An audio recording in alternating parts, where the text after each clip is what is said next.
Même pendant les travaux, Poséidon veille jalousement sur les bassins du château.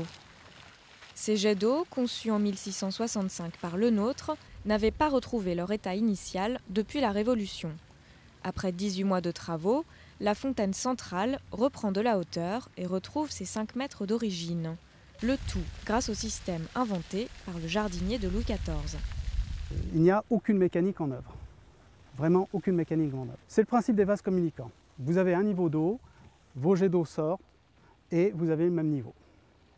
L'eau provient d'un aqueduc souterrain et passe par ce petit bassin avant d'être redistribuée.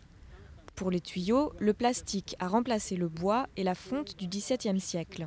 Un choix avant tout pratique qui correspond à la politique du château de Chantilly. Remettre des tuyauteries en bois alors qu'il n'y a aucun intérêt pédagogique, aucun intérêt visuel et aucun intérêt fonctionnel est un petit peu dommage et je dirais coûteux, alors que cet argent peut être remis dans des choses plus visuelles, plus importantes pour le public, puisque notre vocation est aussi pédagogique et de s'ouvrir au maximum au public.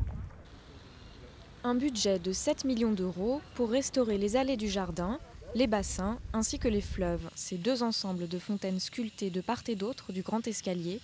Il fallait bien cela pour rendre hommage au génie d'André Lenôtre. Il y a la curiosité technique, la compréhension du système, de voir que 150 ans, 200 ans, 300 ans après ça fonctionne, mais le principe est bon, il est immuable. Et puis c'est aussi une grande leçon de modestie. Parce que ce monsieur Lenôtre, non seulement c'était un précurseur, mais il osait. L'audace du jardinier du roi sera rendue au public le 20 septembre prochain. D'ici là, Poséidon aura enfin retrouvé toute sa superbe.